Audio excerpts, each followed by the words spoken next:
समंदरी परियां। एक वक्त ऐसा भी था कि समंदर में कोई परी नहीं रहती थी। समंदर में रहने वाली मखलूक को मालूम था कि परियां तमाम जानदार चीजों पर निहायत मेहरबान होती हैं। जब इनमें कोई दुख बीमारी या मुसीबत होती है तो वो उनका पूरा पूरा ख्याल रखती हैं।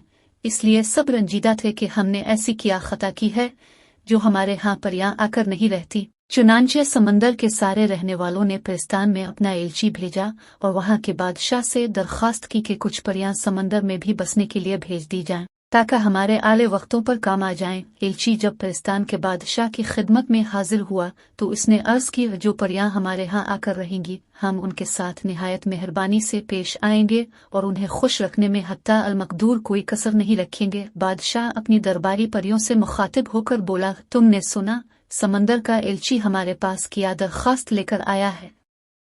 अब बताओ, तुम वहां जाना और नीले समंदर के पानी के नीचे रहना पसंद करती हो? परियों ने कांप कर कहा, हम वहां जाने और रहने के लिए बिल्कुल तैयार नहीं, हम यही खुश हैं। इसके बाद बादशाह ने जंगल की परियों को बुलाया और उनसे पूछा कि समंदर में जाकर रहने में तुम्हारी क्या मर्जी है।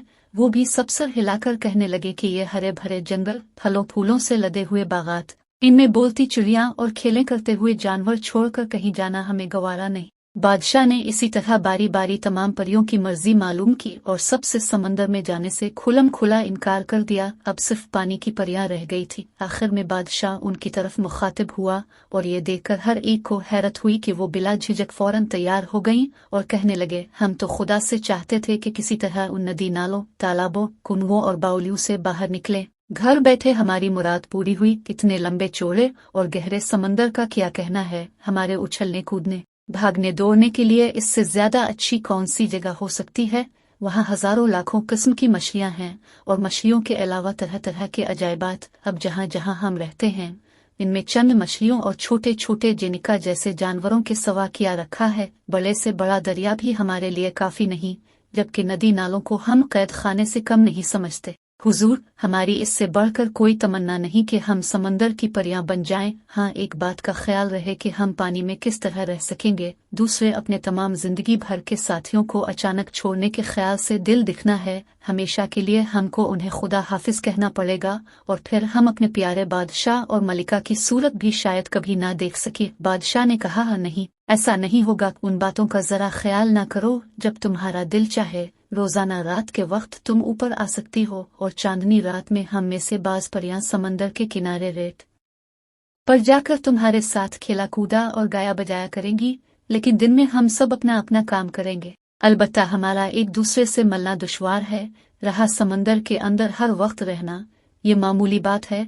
मैं तुम्हारी मौजूद सूरत तब्दील कर दूंगा और तुमको पानी में रहने से कोई दिक्कत नहीं उठाना पड़ेगी। पाँव की जगह तुम्हारी मछलियों की सीधुमें पैदा हो जाएंगी और फिर तुम समंदर की हर मखलूक की तरह बखूबी तैरा करोगी, बल्कि उनसे भी ज्यादा फुर्ती के साथ। बादशाह की यह तकरीर सुनकर समंदर का एलची भी खुश हो गया कि उनकी अर्ज भी कबूल हो गई और समंदर की नई परियां भी खुश थीं कि उन्हें समंदर की नई हुकूमत मिली। चुनांचे जब ये पानी की परियां समंदर के किनारे पहुंची तो उनके छोटे छोटे पांव आपस में जड़कर ऐसी खूबसूरत छोटी छोटी मछलियों की दुमें बन गए कि उनके तसव्वुर में भी नहीं आ सकता था। और वो अपने हाथों से पानी चीरती और तैरती हुई अपने घर की तरफ चली गई। परियों को समंदर में करने के लिए बेइंतहा काम थे, क्योंकि सारे बड़े जानवर छोटों को सताया और मार डाला करते थे।